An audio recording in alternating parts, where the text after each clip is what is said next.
मोलरता। और मोलरता के लिए जो परिभाषा हमको याद रखनी है वो है 1 लीटर विलयन में उपस्थित विलेय के ग्राम मोलों की संख्या। 1 लीटर विलयन में उपस्थित विलेय के ग्राम मोलों की संख्या। जैसे यहाँ मैं आपको एक न्यूमेरिकल करके भी अभी बता रहा हूँ। यदि 1 लीटर विलयन में 10 ग्राम NaOH को घोला जाए तो उस विलयन की मोलरता M कितनी होगी? तो मोलरता M बराबर होगा विलेय का द्रव्यमान बटा विलेय का अणुभार इंटू 1000 बटा विलयन का आयतन ml में। तो विलेय का द्रव्यमान है हमारे पास 10 ग्राम, NaOH का अणुभार होता है 40 इंटू 1000 बटा विलयन का आयतन 1 लीटर हमने पहले ही बोल दिया है, तो वो भी ml में 1000 हो गया। 1000 से 1000 कट गया, 0 से 0 कट गया, 1/4 आया और 1/4 का मतलब होता है 0.25 ml इनवर्स। ये हो गई इस विलयन की मोलरता। इसी से संबंधित एक और प्रश्न अक्सर परीक्षा में पूछा जाता है और उसको भी यहाँ अपन करना चाहेंगे कि यदि M/20 मोलरता वाले NaOH विलयन के 20 ml को M/25 मोलरता वाले NaOH विलयन के 25 ml के साथ मिलाया जाए तो मिश्रण की मोलरता कितनी होगी? हमारे पास 2 विलयन है, एक विलयन है M/20 का और दोनों विलयन कौन से पदार्थ के हैं? NaOH के हैं, लेकिन M/20 का कितना ml है? 20 ml है और M/25 का कितना ml है? 25 ml। और इस प्रकार के प्रश्न में अगर हमें उसकी मोलरता निकालनी हो तो उसके लिए सूत्र होता है M बराबर M1V1 plus M2V2 upon V1 plus V2। M1V1 यानी कि पहले वाले विलयन की मोलरता और उसका आयतन, M2V2 दूसरे वाले विलयन की मोलरता और उसका आयतन बटा V1V2 यानी दोनों आयतनों का योग। जब हम इस समीकरण में दिए गए प्रश्न के मान रखेंगे तो हमारे पास है M1 बराबर M/20, V1 बराबर 20, M2 बराबर M/25, V2 बराबर 25 और उसको उस सूत्र में रखेंगे तो M/20 into 20 plus M/25 into 25 upon 20 plus 25। 20 से 20 कट गया, 25 से 25 कैंसिल हो जाएगा, M प्लस M बचेगा और उसकी जोड़ होती है 2M और इसलिए M बराबर आया 2M बटे 45 और 2 से 45 कट जाएगा तो हमारे पास आएगा 22/5 और इससे नया जो मिश्रण हमको प्राप्त हुआ उसकी मोलरता हो जाएगी M/22.5। इसी से मिलता जुलता एक अन्य कॉन्सेप्ट सांद्रता का जो है वो है मोललता। देखिए केवल एक अक्षर का अंतर है, उसको हम मोलरता कहते थे और इसको हम मोललता कहते हैं। वहां र था और यहाँ पर ल। दोनों में सेम, केवल छोटा सा एक अंतर, मोलरता में हमने लिया था 1 लीटर विलयन में और मोललता में हम कर रहे हैं 1 किलोग्राम विलयन में उपस्थित विलेय के ग्राम मोलों की संख्या। मोललता M, स्मॉल m से लिखते हैं इसको, बराबर विलेय का द्रव्यमान ग्राम में बटा विलेय का अणुभार। हमने जो उसमें विलेय किया है, जैसे शक्कर का विलयन है, मान लो ग्लूकोज का विलयन है ना, हमें उसकी मोललता निकालनी है तो हमने कितनी शक्कर ली या कितना ग्लूकोज लिया उसको ग्राम में बटा उसका अणुभार। नमक लिया तो नमक का अणुभार, शक्कर लिया तो शक्कर का अणुभार इंटू 1000 बटा विलयन का भार ग्राम में। तो उसको बोलने के बाद कुल विलयन कितना बना उसका भार हमको ग्राम में रखना है। इस सूत्र की सहायता से किसी भी विलयन की मोललता निकाल सकते हैं।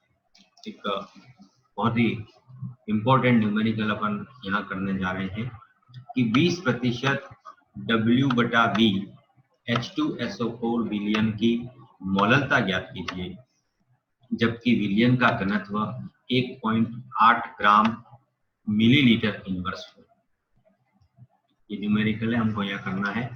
तो सबसे पहले हम इसका अर्थ निकालेंगे कि 20% W/V H2SO4 इसका क्या मतलब होता है? तो अभी तक हम जो पढ़ चुके हैं उसके अनुसार इसका अर्थ होता है कि 20% W/V का मतलब W जो है वो 20 ग्राम है, यानी कि H2SO4 का द्रव्यमान 20 ग्राम है और उस 20 ग्राम सहित हमने जो विलयन बनाया उस विलयन का आयतन कितना है? 100 ml। 100 ml विलयन में H2SO4 की मात्रा है 20 ग्राम। अब उस 100 ml विलयन का हम द्रव्यमान निकालेंगे तो द्रव्यमान का सूत्र होता है आयतन इंटू घनत्व, जो हमने छोटी कक्षा में पढ़ा है। यहाँ विलयन का आयतन है हमारे पास 100 और घनत्व हमको प्रश्न में दे रखा है 1.8 और इसके इन दोनों का गुणा करने पर हमारे पास H2SO4 का जो विलयन है उसका द्रव्यमान आएगा 180 ग्राम। उक्त विलायक जल का द्रव्यमान कि अब 180 ग्राम कुल हुआ हमारे पास, उसमें से जल का द्रव्यमान कितना है?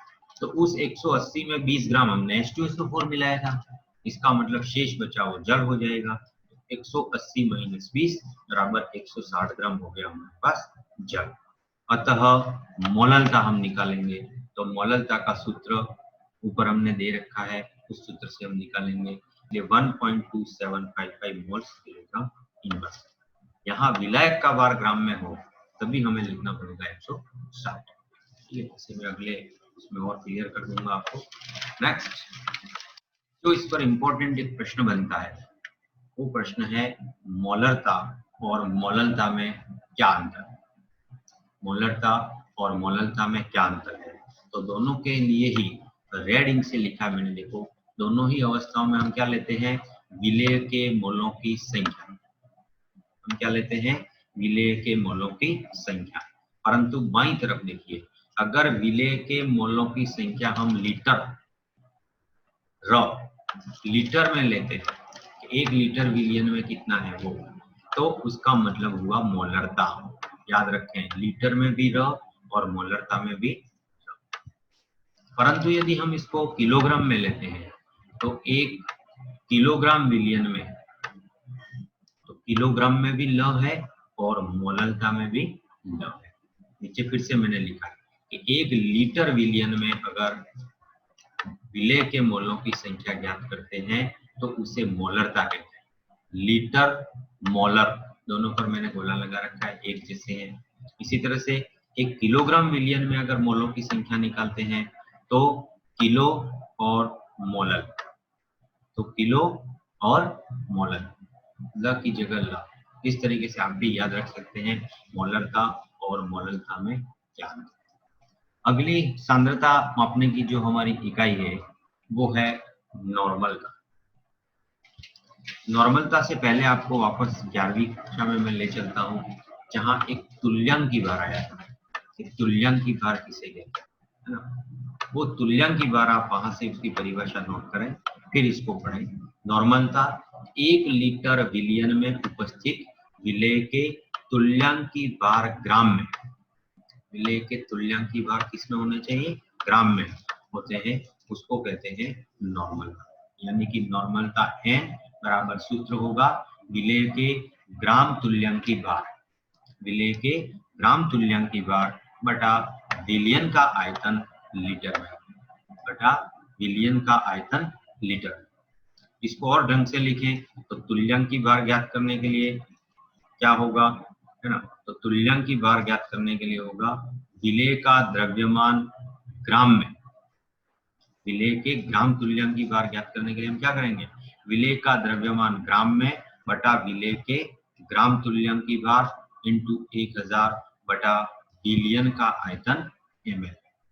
इस सूत्र की सहायता से हम नॉर्मलता ज्ञात कर सकते हैं। आइए इसका भी हम एक उदाहरण यहाँ देखते हैं कि 6.3 ग्राम ऑक्जेलिक अम्ल से 250 ml विलियन बनाया गया है। यदि ऑक्जेलिक अम्ल का तुल्यांकी भार 63 ग्राम बार हो तो नॉर्मलता ज्ञात कीजिए। यदि ऑक्जेलिक अम्ल का तुल्यांकी भार 63 ग्राम बार हो तो नॉर्मलता ज्ञात कीजिए। तो n बराबर विलेय का द्रव्यमान ग्राम में यानी कि 6.3, विलेय के ग्राम तुल्यांकी भार प्रश्न में हमको दे रखा है 63 इंटू 1000 बटा बिलियन का आयतन ml में हमको दे रखा है 250। 250 से 1000 कट जाएगा 4 बार, और 6.3 से 63 कटेगा 10 बार। इस तरह से 1/10 इंटू 4, और इसको सरल करने पर हमारे पास आया 0.4 NL इनवर्स। अगला जो कॉन्सेप्ट है हमारा इसमें वो है मोल अंश। मोल अंश और मोल अंश का ये कॉन्सेप्ट अपन पढ़ रहे हैं, इसी का अपने आगे इस टॉपिक की जो गणनाएं करेंगे उसमें भी बहुत जरूरत पड़ेगी। मोल अंश, इसको बहुत अच्छे ढंग से आप ध्यान दें। यह बिलियन के किसी एक अवयव के मोलों का कुल मोल के साथ अनुपात है, इसे x से दर्शाते हैं। जैसे एक बिलियन में मान लो एक पदार्थ लिया हमने जो 5 मोल है, और दूसरा पदार्थ हमने जो लिया इसके 25 मोल है। तो मोल अंश निकालने के लिए हम क्या करेंगे, सबसे पहले हम दोनों के मोलों की टोटल कर देंगे। तो 5 और 25 की टोटल हो गई 30। उसमें से विलेय के मोलों की संख्या कितनी है, 5, और इसलिए 5/30, और 5/30 को सरल करेंगे तो आएगा 1/6। ये हो जाएगा विलेय का मोल अंश। और इस विलेय के मोल अंश को किससे दर्शाते हैं, विलेय के मोल अंश को x से, और 2 होंगे तो XA और XB। दूसरा विलायक हो गया। विलायक के मोल अंशों को कैसे बताएंगे, तो विलायक 25 है मान लो उसके मोल, तो 25/30, और 25/30 को सरल करेंगे तो हमारे पास आंसर कितना आएगा, 5/6। ये विलायक का मोल अंश हो गया, और उसको कहते हैं XB, दूसरा आ गया उसके। ठीक है, अब आप देखिए दोनों को जोड़िए। एक आया था हमारे पास 1/6, और दूसरा आया था 5/6। हम दोनों को जोड़ेंगे तो दोनों को जोड़ने पर हमारे पास आंसर आता है 6/6, यानी कि 1। इसका मतलब जब हम किसी बिलियन के सभी अवयवों के मोल अंश को जोड़ते हैं तो इन मोल भिन्नों का योग हमेशा 1 होता है। मोल भिन्नों का योग हमेशा 1 होता है। इसको लिखते हैं XA + XB = 1। फिर से आप देखें मोल अंश कैसे निकालते हैं, तो मोल अंश निकालने के लिए हम क्या करेंगे, विलेय के मोलों की संख्या बटा विलेय के मोल प्लस विलायक के मोल बराबर विलेय का मोल अंश। इसी तरह से विलायक के मोलों की संख्या बटा विलेय के मोल प्लस विलायक के मोल बराबर विलायक का मोल अंश। ठीक है, और दोनों मोल अंशों का योग हमेशा कितना होता है, 1 होता है। मोल भिन्नों का योग हमेशा कितना होता है, 1 होता है।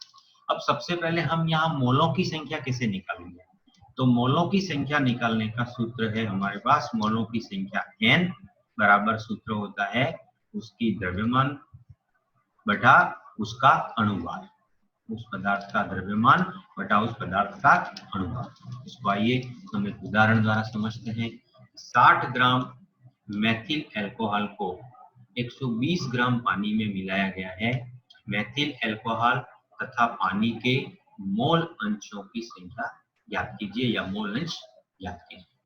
तो हमारे पास मेथिल अल्कोहल कितना था, 60 ग्राम, और पानी कितना है, 120। अब सबसे पहले हम मोल की संख्या निकालेंगे। मेथिल अल्कोहल CH3OH और CH3OH के मोल की संख्या निकालने के लिए हमको क्या सूत्र चाहिए, द्रव्यमान बटा अणुभार, और इसलिए सबसे पहले हमें इसका अणुभार निकालना पड़ेगा। तो मेथिल अल्कोहल का अणुभार, मेथिल अल्कोहल के अणुभार में आप देखिए 1 कार्बन है, 4 हाइड्रोजन है और 1 ऑक्सीजन। कार्बन का 12, हाइड्रोजन का 4 और ऑक्सीजन का 16, और इनको जोड़ने पर आया 32, और इसलिए मेथिल अल्कोहल का अणुभार हो गया हमारे पास 32। और इसलिए मेथिल अल्कोहल के मोलों की संख्या N1, पहला पदार्थ है इसलिए N1 कितनी हो गई, तो द्रव्यमान बटा अणुभार, द्रव्यमान प्रश्न में हमको दे रखा है 60 ग्राम और बटा अणुभार 32 हमने अभी ज्ञात किया वो, और जब 60 में हम 32 का भाग लगाते हैं तो हमारे पास आंसर आता है 1.875। तो मोल अंश कितना, इसका मोलों की संख्या कितनी हो गई 1.875।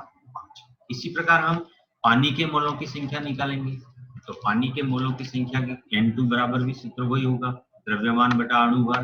पानी का द्रव्यमान हमको प्रश्न में दे रखा है 120 ग्राम और पानी का अणु भार H2O, 2 हाइड्रोजन और 1 ऑक्सीजन, ऑक्सीजन का 16, 2 हाइड्रोजन का 2, तो पानी का अणु भार हो गया 18। और इस तरह से 120 में हम 18 का भाग लगाएंगे तो आंसर आएगा 6.667। तो इस तरह से हमारे पास देखिए CH3OH के मोलों की संख्या आई 1.875 और H2O के मोलों की संख्या आई 6.667। और इसलिए इस विलयन के कुल मोलों की संख्या कितनी हो गई, तो कुल मोलों की संख्या N1 प्लस N2 बराबर हो गई 1.875 प्लस 6.667। इन दोनों को जोड़ा तो उत्तर आता है 8.542।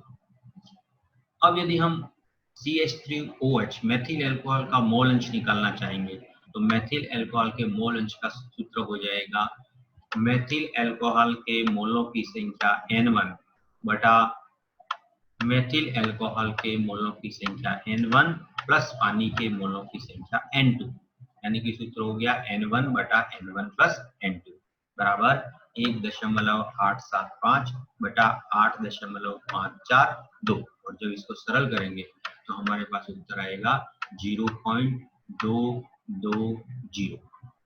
इसी प्रकार हम H2O का मोल अंश निकालेंगे तो H2O के मोलों की संख्या कितनी है 6.667 बटा कुल मोलों की संख्या कितनी है 8.542। और इसको भी जब हम सरल करेंगे तो हमारे पास उत्तर आएगा 0.780। इन दोनों का मोल अंश देख लीजिए और दोनों को जोड़ करके देख लीजिए आप, ऊपर वाले नियम का पालन होता है। 0.220 और 0.780 को जोड़ करके देखिए कितना आंसर आता है 1.000 आ रहा है। मोल भिन्नों का योग कितना होता है 1 होता है, मोल भिन्नों का योग 1 होता है। तो इस तरह से हमने सांद्रता की विभिन्न इकाइयां उनको पढ़ लिया। कुल मिलाकर अभी तक हमने 8 इकाइयों को पढ़ा है।